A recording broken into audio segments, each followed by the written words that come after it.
Welkom terug by Môre onder die soeklig. Die kort program waar ons idees ondersoek wat die wêreld van môre kan vorm. Vandag stap ons die ontstellende toekoms van oorlog in. Nie met missiele en tanks nie, maar met aanmeldings en maandelikse fooie. Die opkomende konsep wat ons ondersoek word intekenoorlogvoering genoem.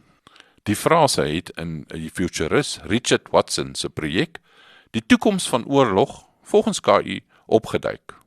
En hoewel dit nou nie 'n formele leerstelling is nie, vang dit iets diepliggends vas, die groeiende kommersialisering en digitalisering van konflik.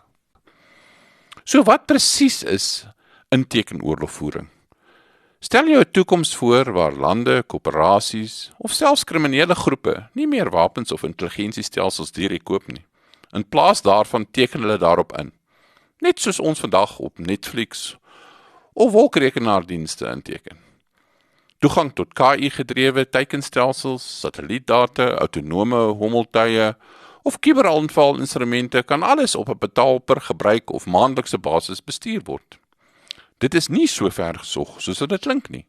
Reeds op die donker web, verhuurkrakers, wanware, afpersingssagteware en diensblokkeringsaanvalle onder 'n diensmodelle. Verdedigingskontrakteurs beweeg ook na intekengebaseerde instandhouding, sagteware opdaterings en slagveldontledings. Oorlog in hierdie sin begin meer lyk soos 'n platformekonomie, gedryf deur data, outomatisering en kontrakte eerder as tradisionele leers en wapens. Met die eerste oogopslag mag dit doeltreffend lyk. Goedkoper, meer buigsaam, meer skaalbaar. Maar die dieper implikasies is kommerwekkend. Intekenoorlogvoering kan militêre mag meer ongelyk en minder verantwoordbaar maak. Ryk state of private akteurs kan toegang koop tot gevorderde vermoëns wat die arm state nie kan bekostig nie. En omdat baie van hierdie stelsels deur privaat firmas besit word, kan state afhanklik raak van hulle koöperatiewe verskaffers om veilig te bly. As die subskripsie wegval of toegang afgesny word, kan die hele verdedigingsstelsel verdwyn. Dan is daar die kwessie van verantwoordelikheid. Wanneer 'n hommeltuig aanval of kuberaanval deur gehuurde algoritmes of uitgekontrakteerde kontrakteurs uitgevoer word, wie is aanspreeklik as dinge verkeerd loop? Die intekenaar, die maatskappy wat die stelsel verskaf het, of die algoritme self? Hierdie vervaagde lyne tussen openbare en private mag maak nuwe etiese en wetlike gryszones oop. Zones waar ons bestaande raamwerke vir oorlogvoering swak toegerus is om te hanteer. Intekenoorlogvoering beklemtoon ook 'n verskywing van hoe mag uitoefen word. In die digitale ekonomie gaan beheer nie oor eienaarskap nie, dit gaan oor toegang. Dieselfde kan binnekort waar wees vir oorlog.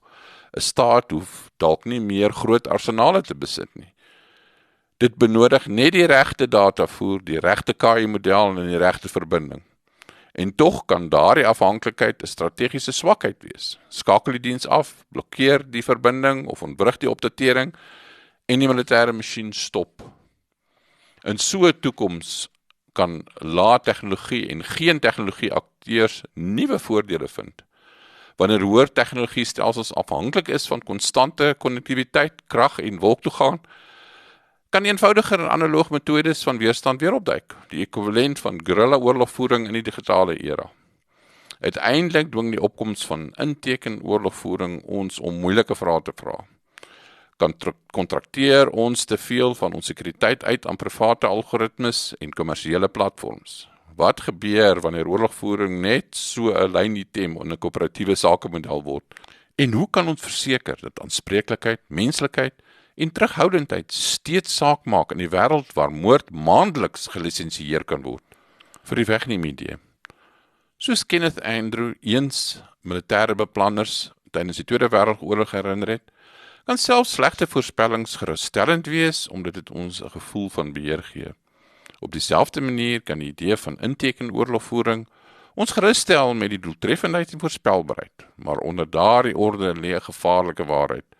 As oorlog 'n diens geword het, dan sal iemand eers altyd 'n aansporing hê om dit aan die gang te hou. Ek is Rian van Vieren en dit was Môre onder die soeklig, waar ons die toekoms verlig, een idee op 'n slag.